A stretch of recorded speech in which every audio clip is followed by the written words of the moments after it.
And that I probably dive into now women and workplace or not at the workplace, irrespective, because what I noticed, as I said, like I'm a family man, my wife and daughter speak about. We do speak about women in general at home, right? So there are days in a month where women feel unusually stressed for some reason. I don't understand women as much as you do. So if you can explain me why that happens, like especially the menstrual period times, those 3-4 days, or what should workplaces be more prepared for those days because their emotions are different.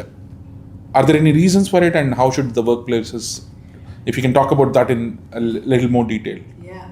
So I'm going to talk sort of about hormones generally, if that's okay, because it's not just during the menstrual period. And again, the research is super new. So it was only about a year or so ago, possibly 2 years at the most, that we first started seeing research on that tracked brains during a menstrual cycle. It's really new, and the same during menopause. But we now know that the female brain changes, it adapts remarkably right the way through, so it adapts and changes during the month in reaction to the different hormone changes that we have. It reacts again in pregnancy, so it changes so dramatically in pregnancy that you can see on brain scans, they could tell the difference between women who had been pregnant and those who had not been pregnant just from brain scans.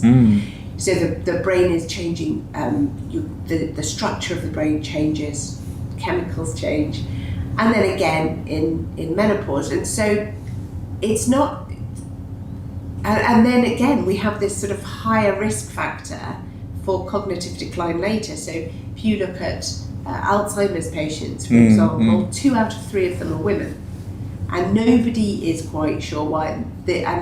Historically, it was very much dismissed as, women live longer, and dementia is an aging disease, and therefore it's natural. Of course, women are going to get it more than men. And it's taken a lot of fight from neuroscientists like Lisa Mosconi, who have spent a lot of time and money, a lot of time raising the money to do the actual research. And now they do brain scans, and they can see brain changes in our 30s, in our 40s, in our 50s, in response to menopause, in response to hormonal changes. Because the brain runs off estrogen. So the brain is using estrogen in order to make energy. And when estrogen, this kind of key female hormone, fluctuates, then less energy is created. You can't get brain energy in the same way as you would normally. Does it drive more anger, or what happens? So I heard this word a lot, mood swings is what we call it as, right? And I've at least noticed home or like workplaces at times. Let's talk about women first, then we'll come to men, because there's a mental health aspect for the men as well.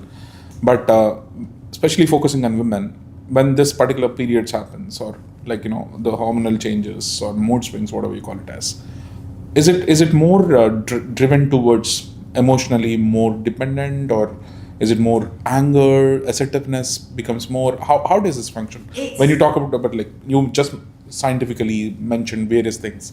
What is it like? Is it affects left brain more or right brain? How does this work? So it's not so much a left brain, right brain thing, and that's kind of there's a lot of neuromyths around left brain, right brain, and people being more left-brained or more right-brained. It's not really a thing. It's a bit like that, the neuromyth that we only use 10% of our brain. That's not true either. That's not true either, okay. And it's a bit like the myth that we have kind of 3 brains and that one of them is a reptile brain. We don't have a reptile brain either. Okay. So there are lots of neuromyths out there that have been around for a really long time. You'll still see them in the press. It's not true. There's no evidence to back any of it up. But people kind of latch onto it. So just to kind of debunk one of the things that I tend to do a lot in my workshops is look at, let's debunk some neuromyths first, so that so that we're working from a position of what we do know now about the brain, and then what can we do with it. And I think emotional regulation, which you've raised, is so interesting, because certainly, and that's what you're talking about with mood swings. What we describe that's really kind of emotional regulation. So it's your ability to regulate your emotions. And historically, it was thought that emotions were kind of built in, hardwired, that if something happens, you're triggered, you have to, it's natural that you will be angry, it's a hardwire to anger. And again, there's no research, they haven't been able to back any of that up. So instead, there's a researcher called Lisa Feldman-Barrett who has done amazing work in the neuroscience of emotions. And she describes it as the way that we learn emotions, and then we create emotions. So when something changes in our body or in the world around us, then our brain is trying to work out what's going on, and it's trying to work out what it might relate to.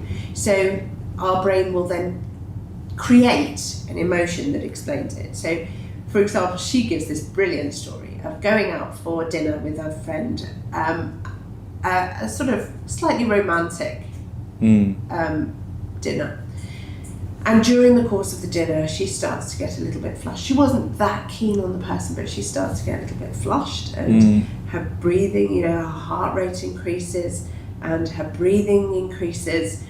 And by the end of the dinner, when he asks her, "Would you like to go again?" she thinks, "Well, yes, because clearly I must like him more than I realised." All this. She goes home, promptly throws up, and she's got stomach flu. Oh. And what she realised afterwards was that these symptoms of I've got butterflies in my stomach, my heart's racing, I'm getting a little bit flushed. If we're in a romantic situation, we'll interpret it as, oh, I'm feeling a little bit. I'm excited. Blushing, this is love. And if we've just had something that's disagreed with us, and we know that we're going to be ill, then it's those same things we would describe as flu symptoms. And if we were about to go into an exam, and we have, we can feel our stomach, and our heart's beating faster, and we're flushing, or we're about to go on stage, people will describe that as stage fright or exam anxiety. And if they're about to go on a roller coaster, exactly the same signs again is described as excitement. Very true. So emotional regulation is about understanding your emotions and then being able to select an emotion rather than have your body choose one for you.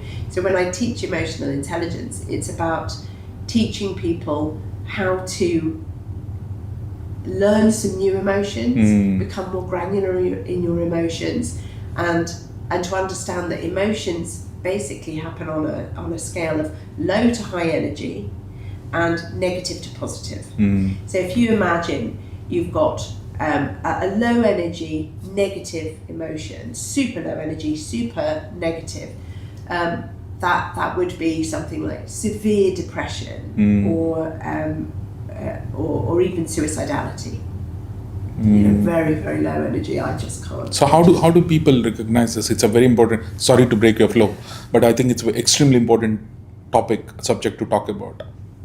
Thank you so much for bringing that up. So how do people consciously understand this if they want to? Because people talk about depression, anxiety, all these terms, right? I mean, I don't know how many of it really understands what it means.